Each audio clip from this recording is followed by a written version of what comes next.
additional philosophical passages on topics such as authorship, immorality, and fiction in literary travel reports. Anderson, it is discussed kind of in certain terms that he may have been homosexual. And in Anderson's early life, his private journal records show his refusal to have sexual relations. Anderson experienced homosexual attraction. He wrote to a man called Edvard Collin, "I languish for you as for a pretty Calabrian wench. My sentiments for you are those of a woman. The femininity of my nature and our friendship must remain a mystery." He wrote in his own memoir, "I found myself unable to," Collin wrote, I'm sorry. In his own memoir, "I found myself unable to respond to this love, and this caused the author much suffering." Anderson's infatuation with another man, Karl Alexander, the young hereditary Duke of the Saxe-Weimar-Eisenach, did result in a relationship. And now we have a passage here taken from a book by Michael Booth in 2005, just as well, "I'm Leaving to the Orient with Hans Christian Andersen." That's the title of the book. And it says, "The hereditary Grand Duke walked arm in arm with me across the courtyard of the castle to my room, kissed me lovingly, asked me always to love him, though he was just an ordinary person, asked me to stay with him this winter, fell asleep with the melancholy, happy feeling that I was the guest of this strange prince at his castle and loved by him, I'm sorry. It's like a fairy tale." And the chronicle continues to say that there is sharp division over Anderson's physical fulfillment of his sexual desires. And some people disagree that he ever had any homosexual relations. And some people tend to acknowledge it. But it is also recorded that he had a few relations with women. But they also document that he would go for unattainable women. So, in my opinion, a lot of this conflict, this love conflict, you can detect in his writings, and we can see some indications of some kind of psychological struggle in the way that he goes about his tales. But I don't think they are that, because his stories have awful parts, and we'll get into that in just a second. But they also have happy endings, and they also have good things about them. So I don't know. It's like it wasn't a crippling conflict for him. It wasn't. It wasn't like he was suicidal, because he in fact died out of like health problems when he was almost 70 something. So like you could see that he would channel this conflict into his art of writing. And now I'm going to share with you here, share screen, and I'm going to share this one. I'm going to share this thing I found by cracked.com, 15 Hans Christian Andersen fairy tales that are messed up. So here we go. Number 15, The Ugly Duckling. This one we're going to skip for now because we're going to read the story today, so no spoilers. But number 14, The Little Mermaid. Likewise, the Disney movie left out the fact that the Little Mermaid's new legs feel like walking on knives. Also, she'll die if the prince marries someone else, which he does. But because she resisted the offer to kill him in exchange for turning back into a mermaid, she's instead turned into a daughter of the air spirit and told that she can go to heaven if she does 300 years of good deeds. And goes out to know that it's not a great song for a crab. Number 13, The Little Match Girl. This one is exactly as twisted as you remember. A little girl, afraid of going home because she'll be beaten for not selling enough matches, hunkers down in the cold and lights all the matches one by one to keep warm. Experiencing strange hallucinations as she freezes to death, the vision of her dead grandmother carries her to heaven, though. So that's Anderson's version of a happy ending. Ashton Richard says, I mean, her lower half feeling like knife doesn't bode well with the Disney movie about her jamming that prince. Yes, you are absolutely correct. Number 12, The Snow Queen. The Snow Queen is fairly tame, except for the part where Gerda, on her quest to rescue Kay from the Queen, encounters a gang of robbers, including a little girl who might be part hyena and constantly threatens animals, and Gerda with a knife. Weird that Disney didn't go for this one. Think of all the knives they could sell. And then we have a bunch more. I'm not going to read them all because I want to get to the story. But there are, you can see. Let's read number one as the final one. There's a lot going. This is about Little Klaus and Big Klaus. There's a lot going on in Little Klaus and Big Klaus, but it starts with horse murder, after which Little Klaus skins his dead horse and cons people by telling him his bag of horse skin is a wizard. Middles with a grandmotherly corpse abuse, and ends with ironic revenge murder via drowning in a sack. This is a lesson about greed somehow. If The Shadow, the previous one, is a Palahniuk book, this is a Tarantino movie. And I will leave you a link. So if you want to review this cracked article, feel welcome to. And I will also give you the link because these tales are so old that they are in the public domain. So you can get a copy of what I'm going to read today from the Project Gutenberg website. And it's 100% free. So that is actually quite good. So let me find my link here. I'm going to refresh my water for just 1 second and I'll leave you with Isa. I'll be right back.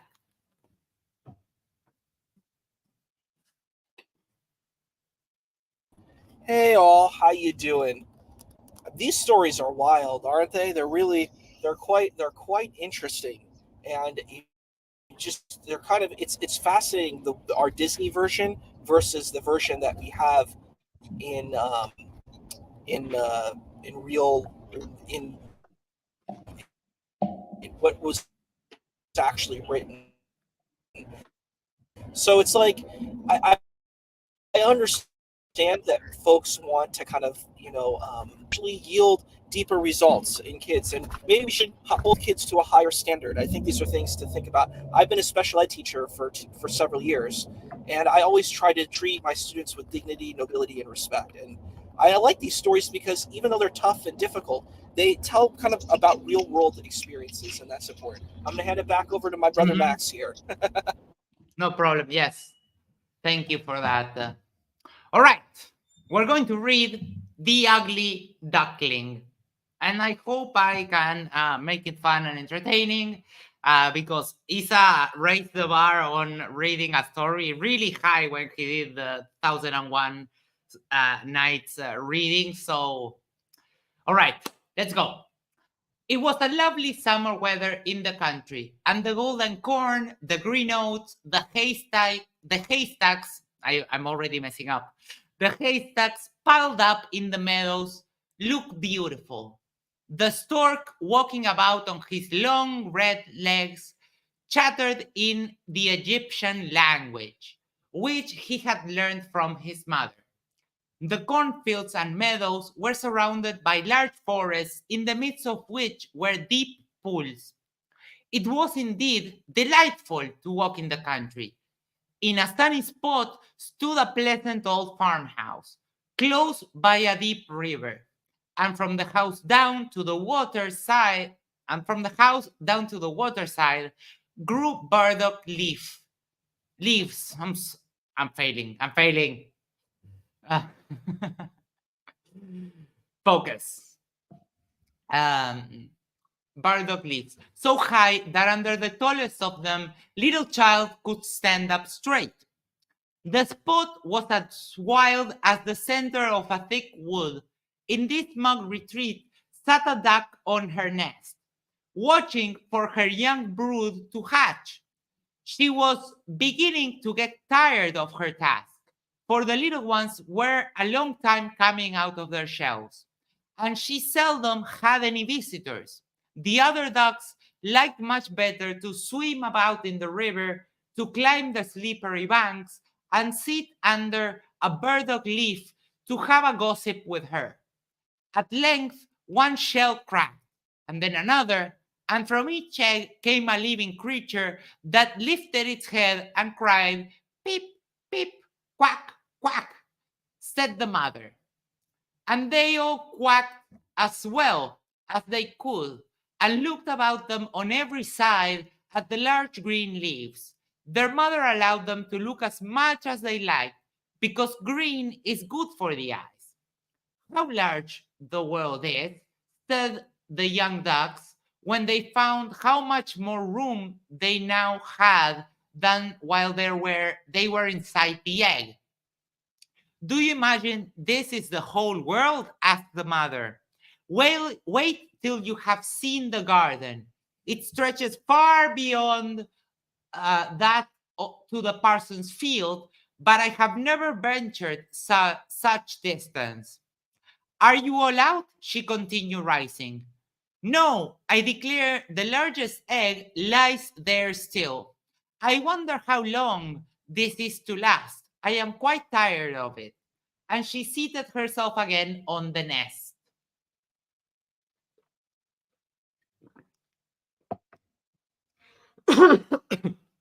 Sorry.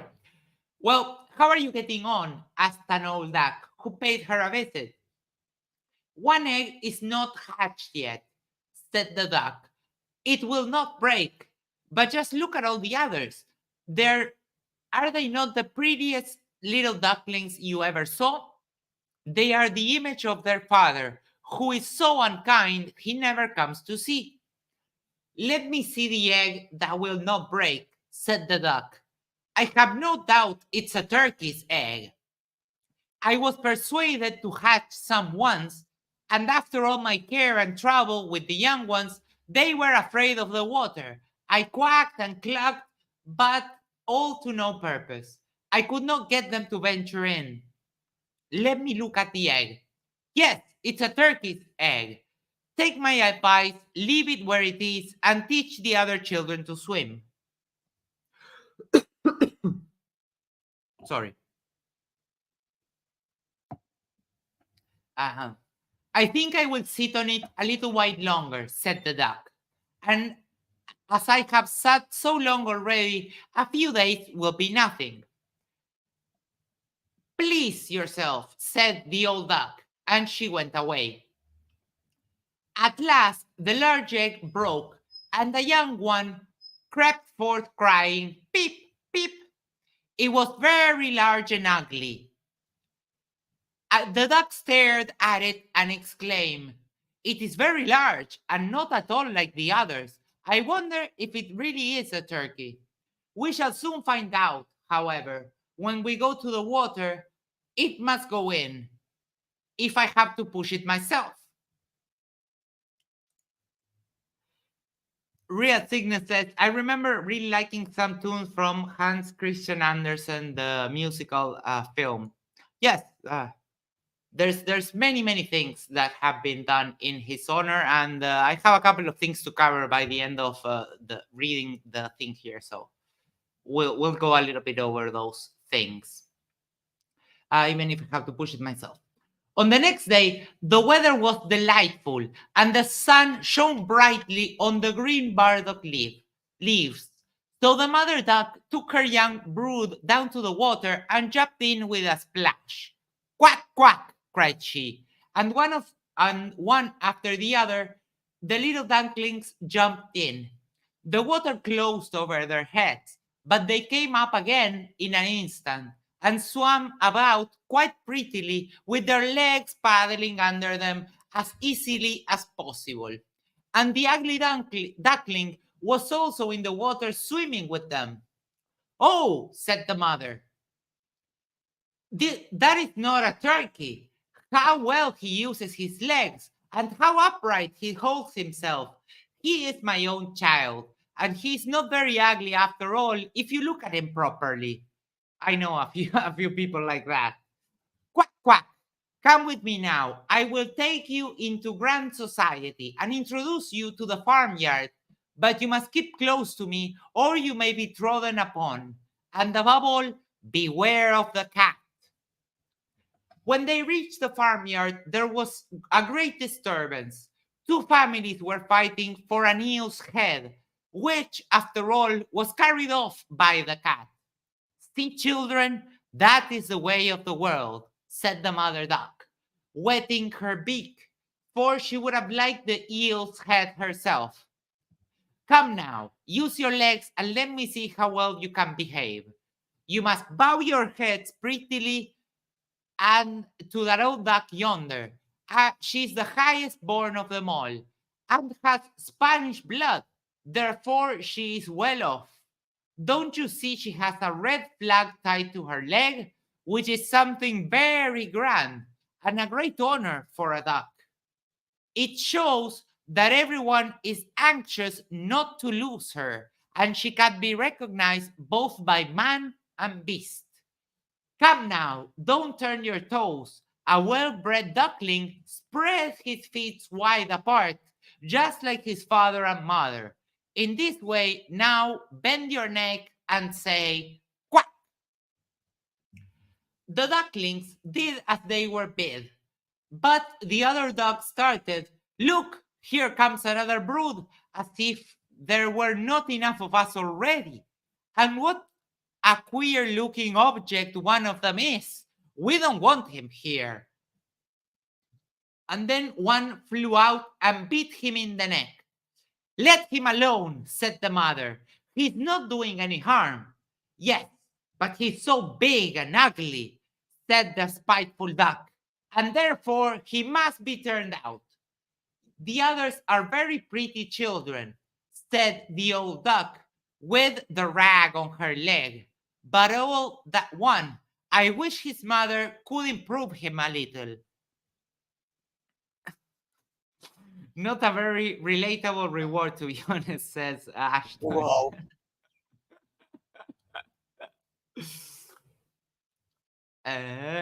Could improve him a little. That's impossible, Your Grace, replied the mother. He's not pretty, but he has very good disposition and swims well, or even better than the others. I think he will grow up pretty and perhaps be smaller. He has remained too long in the egg, and therefore his figure is not properly formed. And then she stroked his neck and smoothed his feathers.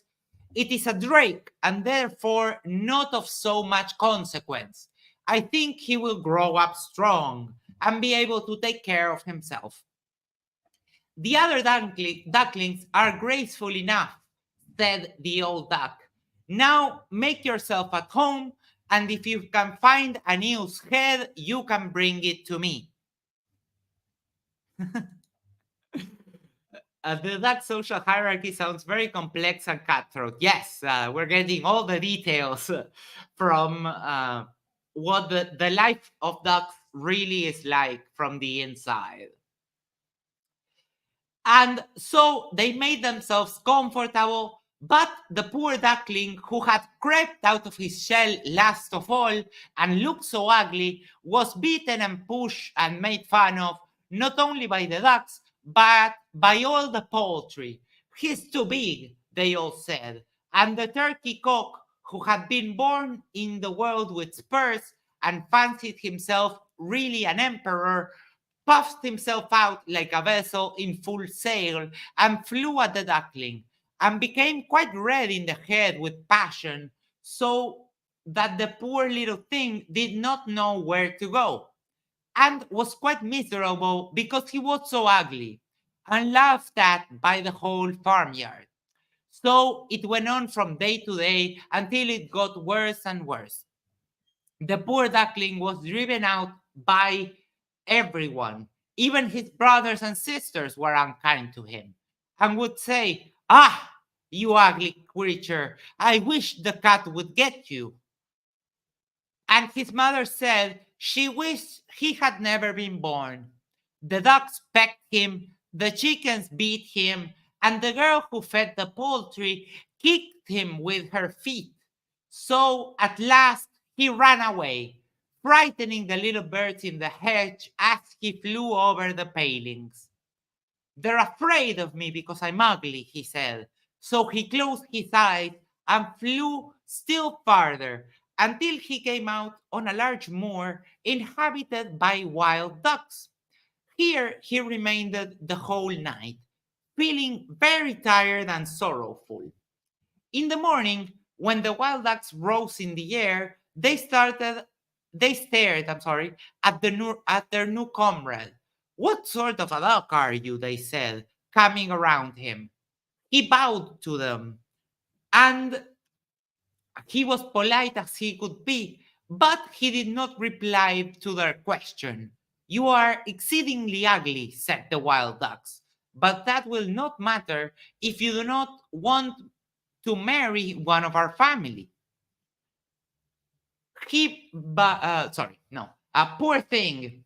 He had no thoughts of marriage. All he wanted was permission to lie among the rushes and drink some of the water on the moor. After he had been on the moor 2 days, there came two wild geese, or rather goslings, for they had not been out of the egg long, and they were very saucy. "Listen, friend," said one of them to the duckling, "you're so ugly that we like you very well. Will you go with us and become a bird of passage? Not far from here is another moor in which there are some pretty wild geese, all unmarried. It is a chance for you to get a wife. You may be lucky, ugly as you are." Real Signet says, "Just moved from where I had many majestic swans right in my backyard, which is sad, but at least I have deer now." My mom and I saw swans at the pier last week. I forgot how large they can be. Yes. And they are kind of mean. They're territorial. So if you have like a pet goose and someone walks into your yard, the pet goose will act like a guard dog and they will chase them out of the thing. An emoji appeared in your face, Isa. That was so weird. Oh, did Just that's funny. yeah, like but it was a thumbs down. That was, I don't know. Your computer is that it didn't do it this time. I know about the heart. I've heard about the heart. So chance to get a wife as ugly as you are. Pop pop. And we're halfway there, right? Pop pop sounded in the air, and the two wild geese fell dead among the rushes, and the water was tinged with blood. Pop, pop, echoed far away, wide in the distance, and the whole flocks of wild geese rose up from the rushes. The sound continued from every direction, for the sportsmen surrounded the moor, and some were even seated on the branches of trees, overlooking the rushes. The blue smoke from the guns rose like clouds and over the dark trees, and as it floated away across the water, a number of sporting dogs bounded in among the rushes, which bent beneath them wherever they went. How they terrified the poor duckling. He turned away his head to hide it under his wing, and the same moment a large, terrible dog passed near him. His jaws were open, his tongue hung from his mouth, and his eyes glared fearfully. He thrust, he thrust his nose close to the duckling, showing his sharp teeth, and then splash, splash, he went into the water without touching him. Oh, sighed the duckling, how thankful I am for being so ugly. Even a dog will not bite me. And so he lay quite still while the shot rattled through the rushes, and gun after gun was fired over him. It was late in the day before all became quiet. But even the poor young thing did not dare to move. He waited quietly for several hours, and then, after looking carefully around him, hastened away from the moor as fast as he could. He ran over field and meadow till a storm arose, and he could hardly struggle against it. Towards evening, he reached a poor little cottage that seemed ready to fall and only remained standing because it could not decide on which side to fall first. The storm continued so violent that the duckling could not go on further. He sat down by the cottage, and then he noticed that the door was not quite closed in consequence of one of the hinges having given away. There was therefore a narrow opening near the bottom large enough for him to slip through, which he did very quietly and got a shelter for the night. A woman, a tomcat, and a hen lived in this cottage. The tomcat, whom the mistress called my little son, was a great favorite. He could raise his back and purr, and could even throw out sparks from his fur if it were stroked the wrong way. Then he had very short legs, so he was called the hen. I'm sorry, no. The hen had very short legs, so she was called Cheeky Short Legs. She laid good eggs, and her mistress loved her as if she had been her own child. In the morning, the strange visitor was discovered, and the tomcat began to purr, and the hen to cluck. So here we have the duckling finding a couple of animal friends, goslings, and they get killed immediately as after he meets them. So it's getting dark. It started as a very innocent tale, but we're already way in uh, getting dark. Roadkill makes me sad, says Ashton. All right. Where were we? The cat. You were saying about how they got killed, the tomcat and the chitty legs. No, those we have just met, but the two goslings that the two, they got shot. Yeah, they got shot by the hunters surrounding the moor. Okay, you were talking about those two. I was like, I missed about the cat and the hen getting killed, but I was like, okay. We'll see what happens. The two goslings who have no value, like they don't have any value to the story. They're like red shirts from Star Trek. Yes, they just what's the term? They got fridged is the term for the background NPCs, you know. Yeah. So what is that noise about? Said the old woman, looking round the room, but her sight was not very good. Therefore, when she saw the duckling, she thought it must be a fat duck that had strayed far from home. Oh, what a prize! She exclaimed. I hope it's not a drake, for then I shall have some duck's eggs, and I wait to see. So the duckling was allowed to remain on trial for 3 weeks, but there was no eggs. Now the tomcat was the master of the house, and the hen was mistress. And they always said, "We and the world," for they believed themselves to be half of the world and the better half too. The duckling thought that others might hold a different opinion on the subject, but the hen would not listen to such doubts. "Can you lay eggs?" she asked. "No." "Then have the goodness to hold your tongue. Can you raise your back and purr or throw out sparks?" said the tomcat. "No." "Then you have no right to express an opinion when sensible people are speaking." So the duckling sat in a corner, fearing very low spirited, till the sunshine and the fresh air came into the room through the open door. And then he began to feel such a great longing for a swim on the water, so he could not help telling the hen. "What an absurd idea," said the hen. "You have nothing else to do, therefore you have foolish fancies. If you could purr or lay eggs, they would pass away." "But it is so delightful to swim about on the water," said the duckling, "and so refreshing to feel it close over your head while you dive down to the bottom." "Delightful indeed," said the hen. "Why must you be crazy? Ask the cat. He's the cleverest animal I know. Ask him how he would like to swim about on the water or dive under it, for will not speak my own opinion. Ask our mistress, the old woman. There is none in the world more clever than she is. Do you think she would like to swim or let the water close over her head?" "You don't understand me," said the duckling. "We don't understand you.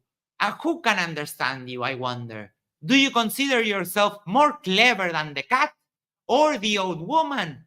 I will say nothing of myself. Don't imagine such nonsense, child, and thank your good fortune that you have been received here. Are you not in a warm room and in society from which you may learn something? But you are a chatterer, and your company is not very agreeable. Believe me, I speak only for your own good. I may tell you unpleasant truths, but that is proof of my friendship. I advise you, therefore, to lay eggs and learn to purr as quick as possible." "I believe I must go out into the world again," said the duckling. "Yes, do," said the hen. So the duckling left the cottage and soon found water on which it could swim and dive, but was avoided by all other animals because of its ugly appearance. Autumn came and the leaves in the forest turned to orange and gold. Then, as winter approached, the wind caught them as they fell and whirled them in the cold air. The clouds, heavy with hail and snowflakes, hung low in the sky, and the raven stood on the ferns crying. "Croak, croak!" It made one shiver with cold to look at him. All this was very sad for the poor little duckling. One evening, just as the sun set amid radiant clouds, there came a large flock of beautiful birds out of the bushes. The duckling had never seen any like them before. They were swans, and they curved their graceful necks while their soft plumage shot down with dazzling whiteness. They uttered a singular cry as they spread their glorious wings and flew away from those cold regions to warmer countries across the sea. As they mounted higher and higher in the air, the ugly little duckling felt quite a strange sensation as he watched them. He whirled himself in the water like a wheel, stretched out his neck towards them, and uttered a cry so strange that it frightened himself. Could he ever forget those beautiful, happy birds? And when at last they were out of his sight, he dived under the water and rose again, almost beside himself with excitement. He knew not the names of the birds, nor where they had flown, but he felt towards them as he had never felt for any other bird in the world. He was not envious of these beautiful creatures, but wished to be as lovely as they. Poor ugly duckling! How gladly would have lived even with the ducks had they only given him encouragement. The winter grew colder and colder.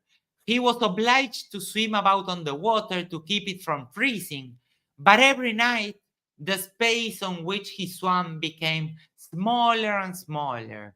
At length it froze so hard that the ice in the water crackled as he moved, and the duckling had to paddle with his legs as well as he could to keep the space from closing up. He became exhausted at last and lay still and helpless, frozen fast in the ice. Oh no. Early in the morning, a peasant who was passing by saw what had happened. He broke the ice in pieces with his wooden shoe and carried the duckling home to his wife. The warmth revived the poor creature, but when the children wanted to play with him, the duckling thought they would do him some harm.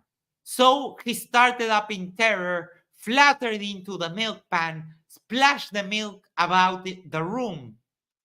Then the woman clapped her hands, and which frightened him still more. He flew first into the butter cask and into the meal tub and out again. What condition he was in! The woman screamed and struck at him with the tongs, and the children laughed and screamed and tumbled over each other in the efforts to catch him. But he luckily escaped. The door stood open, and the poor creature could just manage to slip out of the bushes and lie down quite exhausted in the newly fallen snow. It would be very sad were I to relate all the misery and privations which the poor little duckling endured during the hard winter. But when it had passed, he found himself lying one morning in a moor amongst the rushes. He felt the warm sun shining and heard the lark singing, and saw that all around was beautiful spring. Then the young bird felt that his wings were strong and flapped them against his sides and rose high into the air. They bore him onwards until he found himself in a large garden. Before he well knew how it had before he well knew how it had happened. The apple trees were in full blossom, and their fragrant elders bent their long green branches down to the stream, which wound round a smooth lawn. Everything looked beautiful in the freshness of early spring, and from the thicket close by came three beautiful white swans, rustling their feathers, swimming lightly over the smooth water. The darkling remembered the lovely birds and felt more strangely unhappy than ever. I will fly to those royal birds, he exclaimed, and they will kill me because I'm so ugly and dare to approach them. But it does not matter. Better be killed by them than pecked by the ducks, beaten by the hens, pushed about by the maiden who feeds the poultry, or starved with hunger in the winter. Then he flew to the water and swarmed towards the beautiful swans. The moment they espied the stranger, they rushed to meet him with outstretched wings. Kill me, said the poor bird, and he bent his head down to the surface of the water and awaited death. But what did he see in the clear stream below. His own image, no longer dark, gray bird, ugly and disgraceful to look at, but a graceful and and beautiful swan. To be born in a duck's nest in a farmyard is of no consequence to a bird if it is hatched from a swan's egg. He now felt glad at having suffered sorrow and trouble because it enabled him to enjoy so much better all the pleasure and happiness around him. For the great swans swam round the newcomer and stroked his neck with their beaks as a welcome. I'm sorry I'm failing so much in the end. I did well in the middle, but uh, stroke stroke his neck with their beaks as a welcome. Into the garden presently came some little children and threw bread and cake into the water. See, cried the youngest, there is a new one. And the rest were delighted and ran to their father and mother, dancing and clapping their hands and shouting joyously, there is another swan, come, a new one has arrived. Then they threw more bread and cake into the water and said, the new one is the most beautiful of all. He is so young and pretty. And the old swan bowed their heads before him. Then he felt quite ashamed and hid his head under his wing, for he did not know what to do. He was so happy and yet not all proud. He had been persecuted and despised for his ugliness, and now he heard them say he was the most beautiful of all the birds.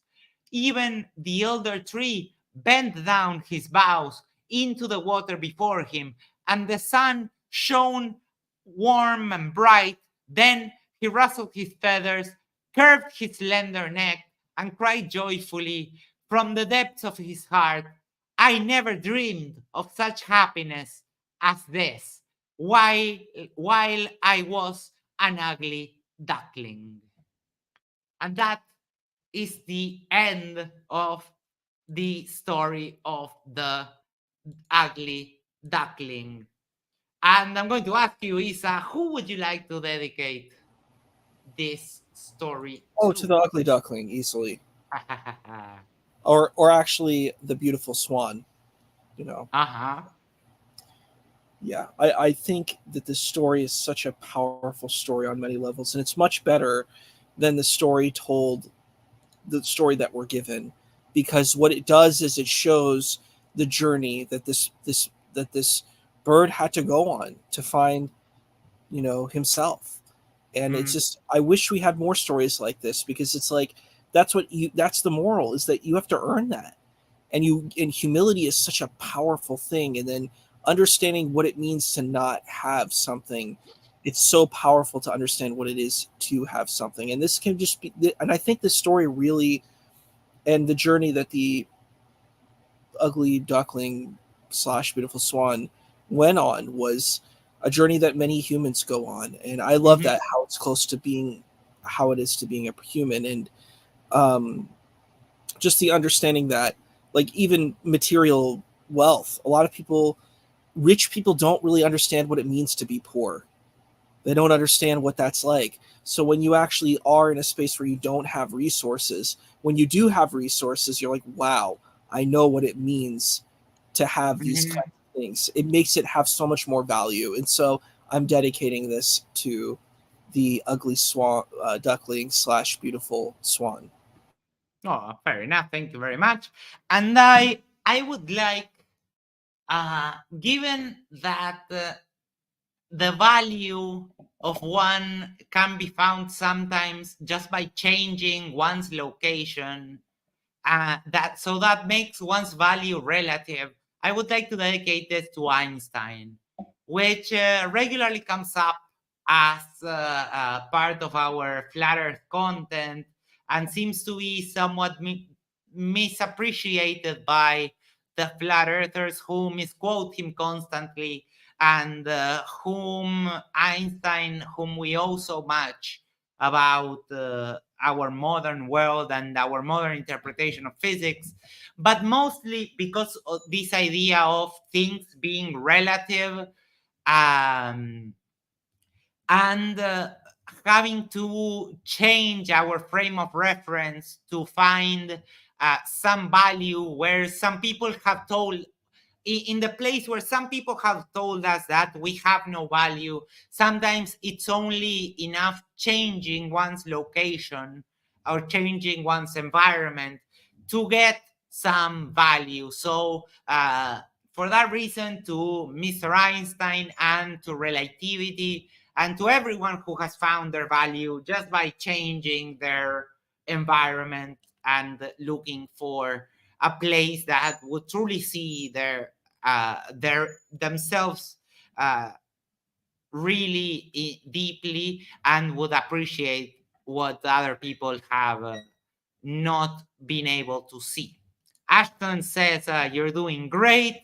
Real Cygnus said, epic. And Ashton says, some elements of Dr. Seuss's story, Are You My Mother, definitely seem to be derived from Ugly Duckling. And yes, the influence of Hans Christian Andersen's tales are really, really widespread. And one thing that I forgot to mention in the intro is that on April 2nd, it is the date of his birth.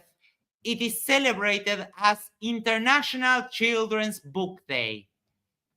So in that way, we celebrate Hans Christian Andersen, and a lot of tales have been portrayed in television, in films, and there's many, many more. You can find all of them in Wikipedia.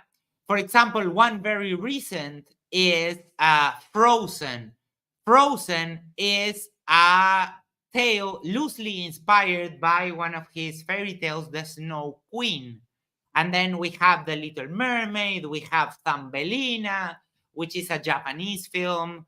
And all of this is in the public domain, yes, as Ashton says. So all of these stories can be either told exactly or they can be taken and adapted to one's content.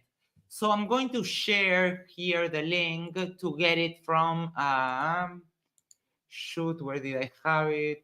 Here. From Project Gutenberg, you can get this in various forms. So if you're interested in reading more, there's a couple of links to download there. Like you can read it online. You can download it for e-readers, EPUB with no images, Kindle, other Kindles, plain text, and there's many, many options. And it's what makes it valuable that since they're in the public domain, everyone can download them. And it was hard. I ran out of water, but I didn't want to leave you hanging there. But yesterday, from all the laughing I did, my cheeks were hurting. I don't know if you saw Isa yesterday. We did a watch party for Oz's debate with Shane, and since it happened on Jaren's channel, and the chat over there is really toxic, we had a watch party here, and we had a lot of fun. Everyone was making jokes and comments while we were listening to the debate. It was pretty fun times. So we may also have another debate coming up on Jaren's channel with Dustin Nemos about the existence of Satan. So if that happens, if Oz is ever on Jaren's channel, we're not going to subject you to having to deal with that insane chat. So we're going to do watch parties here. So for the next one, you're invited, Isa. We had a lot of fun, and we did one like big stream with the pre-show, the watch party, and then the after show all in once. So it's like a 4.5 hour video. It was pretty fun. I know you might not be able to stay. So tell me about the toxicity of the situation. What's exactly going on? What is on their chat, they insult the globe all the time. They insult Glovers, they insult the debaters, especially because it's a chat that is filled with flat earthers. So you can say whatever you want about the globe. You can call it gay. You can say that they are heliosexuals. You can say whatever nastiness you can think of. But if you're a Glober and you say anything at all that they don't like, they will time out you, they will mute you, and they would potentially ban you from their chat. So it's a very disparate situation. They don't have, I haven't seen any Glober mods over there. So even the mods are saying, oh, the Glovers are brain damaged, the Glovers are this, the Glovers are that. It's like, it's wild. It's It sounds like a absolutely wild. religion. It sounds like this flat Earth stuff is like a religion. Like it's really intense. Like it's some kind of offshoot of a fusion of Christianity, some version of Christianity, with this kind of conspiracy theory. That's what I've noticed. I'm like, Yes. look, if you think that the Earth is flat, like honestly, when I've listened to Witsit on the debates, I've never got that. He sounds sort of like a kind of a flat Earth scientist to a degree. He doesn't really, at least in the debates I've seen, he hasn't talked about religion. But then I've seen like people like Dustin Nemos, where it's like the whole thing is this weird kind of fanatical version of his view of Christianity. And it's very bizarre, and I don't understand it. I don't get it. Like if you think the Earth is flat, cool. I don't care. It doesn't bother me.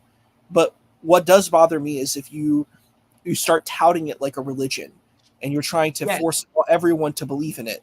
We're not going to believe in it. Sorry.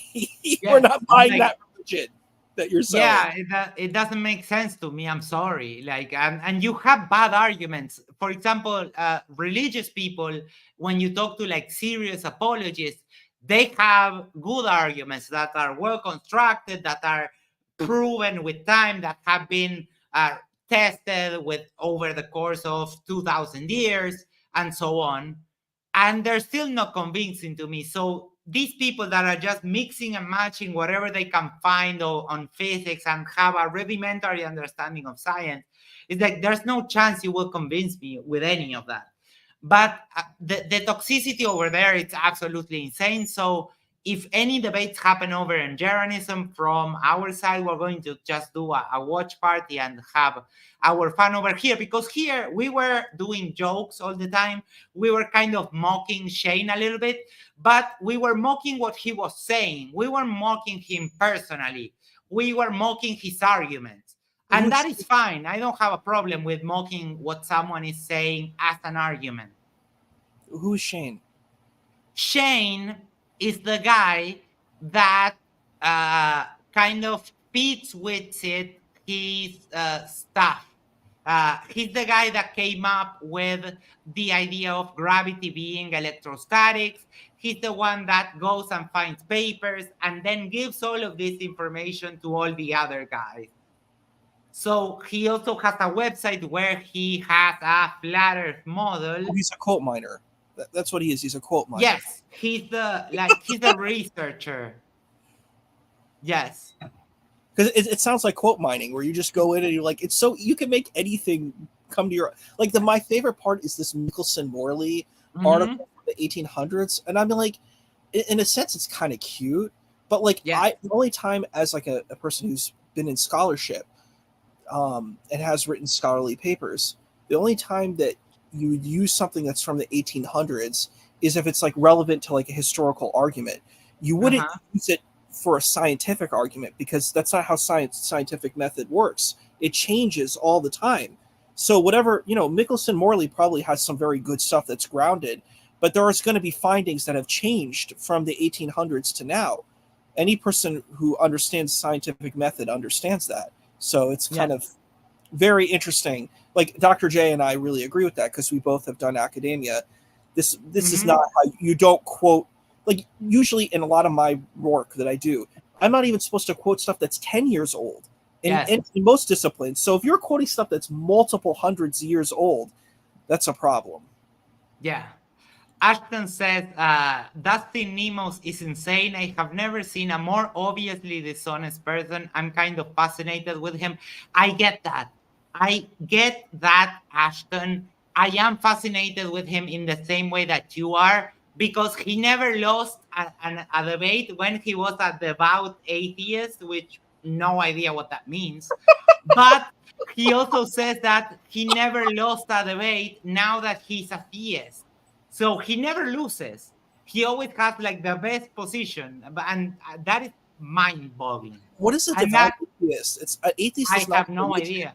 Like you could be an atheist and believe in fairies and jinn and supernatural beings and still be an atheist. The only thing that it's not a religion. The only position of atheism is saying I live life as a God doesn't exist.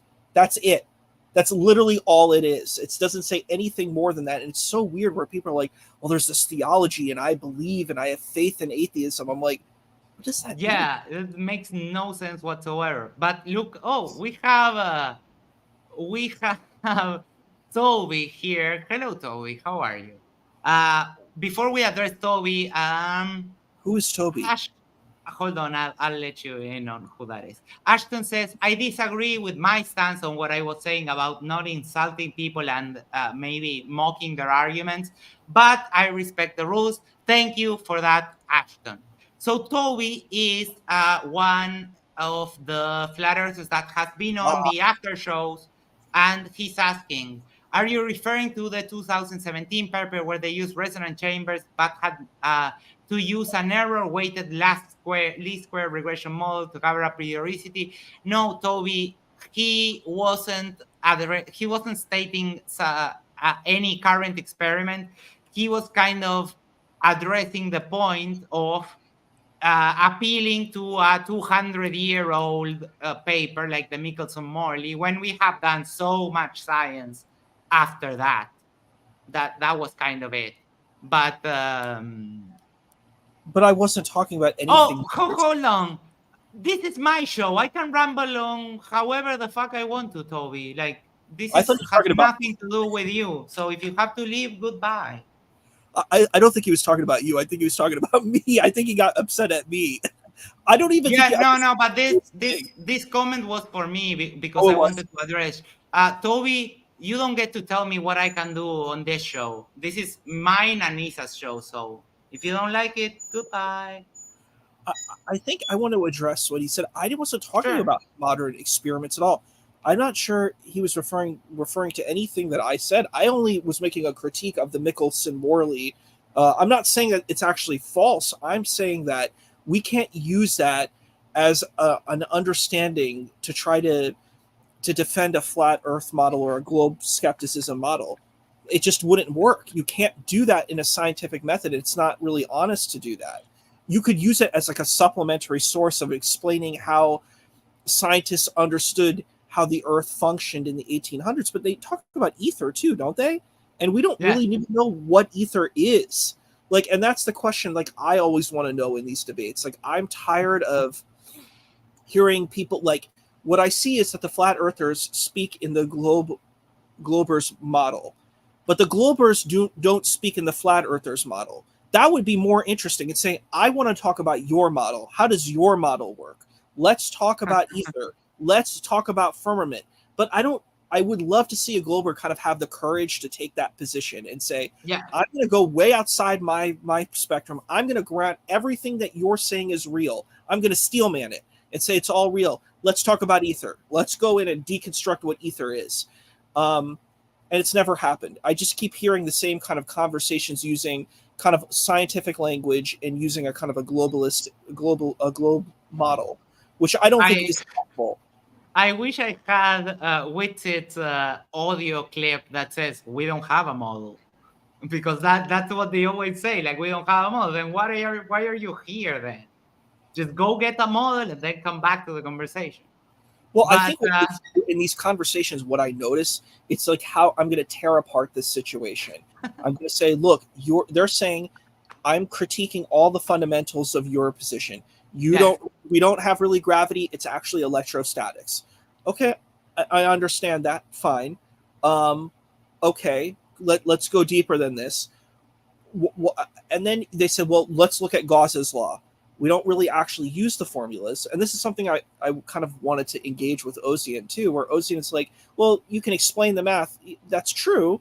But the thing is, I think if we're going to use mathematical formulas, let's actually apply them. Let's plug and chug. Let's use these formulas, showcase what the data yields. Does the data yield the results that are being claimed? I'd like to see that. That would be very helpful. We never see that.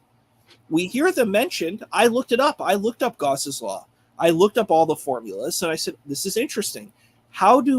What is Witz's position of using these formulas? That would be helpful. I think that is the big problem, is that it's just a lot of fancy language that's being utilized, like ivory tower language. I know about it because being an academia, we use a lot of ivory tower language, which is not great. I want to use more simple language and just let's deconstruct it. That's what I would like. Yeah, but we got really, really sidetracked. But it doesn't matter. This is the final part of the show. Next week, next week, Ethan's taking over. Main chat booth is on the Tell Me That Story show, and we are doing I don't remember the name. 1001 Arabian Nights. All right. Yes, we're finishing that. And we'll eventually come back to them at some point later, but we'll finish those that we have pending. We have 3 stories pending, right? Yes. Yes. Awesome. And it's, I don't remember the first one, but it's Simba and Aladdin, the other 2. And the first one, actually. Alibaba. We're almost done Alibaba. Yeah. Yeah. We're going to go through Alibaba Simba first. and Aladdin. Yeah. It's so exciting. All right. Thank you, everyone, for joining us for another Tell Me That Story show this week.